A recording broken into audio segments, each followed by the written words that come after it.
Sir सबसे पहले जो है आज हम शो स्टार्ट कर रहे हैं, एहतशाम साहब के पास एक बहुत बड़ी खबर है और एक जो ये टर्मोइल चल रहा है between the government and the provincial government और थोड़े से फॉपास भी हो रहे हैं बीच में, इस तरह के क्लेम सामने आ रहे हैं जो कि हम नहीं एक्सपेक्ट करते गवर्नमेंट से कि उन्हें इस तरह की बातें नहीं पता होगी, जिसके अंदर गवर्नर राज लगाने की बात हुई और फिर बाद में पता चला कि कॉन्स्टिट्यूशनली एक चीज़ अलाउड नहीं है, तो किस तरह आपको इस बात का जो है पता नहीं हो सकता। एहतशाम साहब मुझे बताएं कि ये टर्मोइल जो है ये साल के साथ साथ ख़त्म हो जाएगा, नए साल के साथ कोई नई खबर, कोई अच्छे डिसीजन सामने आएंगे, या ये इसकी कहानी क्या है? देखिए सुंदर, बुनियादी तौर पे तुम इसको इस तरह देख सकते हैं कि जो आज 6 महीने हो चले हैं पीटीआई की गवर्नमेंट को बने हुए और अपोजिशन के साथ ताल्लुकात मुसलसल उनके ख़राब हैं, ठीक हो नहीं पा रहे। बहुत सारी वजूहत हैं, बड़ी वजह यही है कि अकाउंटेबिलिटी एहतसाब जो चल रहा है, ज़ाहिर है ये तो उनको पसंद नहीं है, PMLN हो, पीपल्स पार्टी हो, और उनके ज़माने में ही लूट मार हुई ज़्यादा, ज़ाहिर है वो इस पर चीखेंगे बोलेंगे, लेकिन सियासत में कहा जाता है कि तरीक़ाकार अडॉप्ट करना पड़ता है और इस तरह चीज़ें नहीं होती। अब फिर ये असल बात जो है कि ये कहाँ से मूव चली, फतियाना साहब से भी हम पूछेंगे, बात करेंगे कि जी बैठे बिठाए आप बैल मुझे मार वाली बात हुई। इस पर पहले तो नोटिस लिया गया, जिस तरीके से तय किया गया कि जी गवर्नर आज लगेगा, ये होगा वो होगा। इधर आपने देखा कि सुप्रीम कोर्ट के चीफ जस्टिस ने भी नोटिस लिया, फिर वो जो 172 लोगों का ECL पे नाम था उस पर भी नोटिस हुआ, फिर एक मूव बनी। अब ये मूव कैसे बनी, अब हम नाम नहीं लिख सकते कुछ जगहों पे। एक बड़ी मीडिया एम्पायर है, उनके एक टॉप के एक आदमी है, मालिक है, कहा जाता है कि उन्होंने हम PTI की लीडरशिप से मुलाकात की, उन्होंने ये आइडिया दिया जी क्यों ना इनको किसी तरीके से सिंध की गवर्नमेंट को डिस्टेबलाइज़ किया जाए, बल्कि असल जो बात बताई गई है कि इनको किस तरह प्रेशराइज़ किया जाए, इनको दबाव में लाया जाए। क्योंकि कहा जा रहा है कि किसी सूरत में भी मुराद अली शाह कहा जाता है जिन्होंने फैसिलिटेट किया आउट ऑफ द वे जाके, जब फाइनेंस मिनिस्टर थे जरदारी साहब को अरबों रुपया बनाने में, उनको हटाया जाए।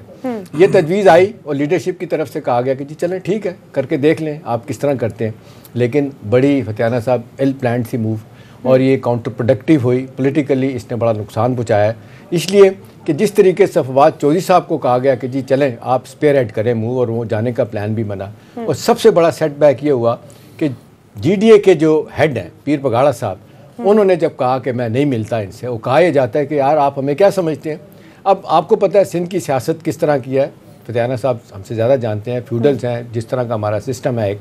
और बड़े बड़े सरदार हैं, लोग बैठे हैं। उन्होंने कहा कि जी ठीक है, हाँ सिंध में बैठे बड़े लोग हैं, अगर आप नहीं आ सकते, इशारा PTI के चेयरमैन और प्राइम मिनिस्टर की तरफ था, इमरान खान साहब की तरफ, कि भी आप नहीं आ सकते, तो आपके पास बड़े अच्छे बंदे थे वहाँ पे, आप किसी के थ्रू बात करवाते, आप जहांगीर तरीन से आप कहलवा देते, आप शाह मोहम्मद कुरैशी को कहते, वो आ जाते हैं। फिर कहते हैं वहाँ नहीं था तो आप गवर्नर बैठे हो उनसे बात करते। हलीम आदिल शेख का नाम लिया गया और फिरदौस शमीम फिरदौस नकवी, इनके नाम लिया गया कि इनकी तरफ से 2-3 लोग आ जाते। वाई अलोन फवाद चौधरी साहब, वो एक मजाक वाली बात बनी। पहली तो बात है कि सेटबैक ही हुआ कि जब उनकी तरफ से ये आ गया कि हम बिल्कुल सपोर्ट नहीं करेंगे, उन्होंने मना कर दिया। अब सवाल ये उठाया गया कि जी ये 3 लफ्ज़ यूज़ किए गए सुंदस कि जी ये जो इस वक्त न्यूक्लियस ग्रुप है, वो कोर ग्रुप कहें, आप उनको थिंक टैंक कहें, वो कौन लोग हैं जिन्होंने इस तरह का इमेच्योर न्यूक्लियर ग्रुप, ये वर्ड यूज़ किया जा रहा है, न्यूक्लियस बिल्कुल जो न्यूक्लियस क्या था वो, जिन्होंने ये कहा कि ये किया जाए, इल टाइम था ये, इसकी कोई प्रोवोकेशन इमीडिएटली नहीं थी, बल्कि ये कहा गया कि भी पीपल्स पार्टी को इसका उसके लिए ब्लेसिंग इन डिस्गाइज हुआ। एक तो बड़ा फ़ायदा हुआ चीफ जस्टिस की तरफ से उनको, और दूसरा ये हुआ कि लोग जो ना वो पीपल्स पार्टी के लोग अंदर से खुश हैं कि जी एकदम से पब्लिक ओपिनियन उनके हक में होगी कि भाई क्या प्रोवोकेशन है। जिस तरह आप इलेक्ट होके आए हैं, हम भी इलेक्ट होके आए हैं। गवर्नर आज 18वीं तरमीम कहती थी सवाल ही नहीं पैदा होता, सूबाई असम्बली जो है ना जब तक वो रिकमेंड ना करे ये नहीं हो सकता, तो फिर ये आपको ये एडवेंचर करने की ज़रूरत क्यों महसूस हुई। दूसरी इंपॉर्टेंट चीज़ इस हवाले से कहा जाता है कि जी जहांगीर खान तरीन की बड़ी शिद्दत के साथ कमी महसूस हुई, कहा जाता है। और इससे पहले मैं बता दूं जो मुक्तदर हल्के हैं, इस्लामाबाद वाले भी और पिंडी वाले भी, उनकी तरफ से भी ये कहा गया कि जी ये क्या तमाशा लगाने की कोशिश की है। आप इसलिए इलेक्ट होके आए थे कि आप ये काम करेंगे। 6 महीने में इतने आपने अपने अनाड़ी दोस्तों की वजह से दुश्मन पाल लिए, अपने लिए पॉलिटिकली मसाइल,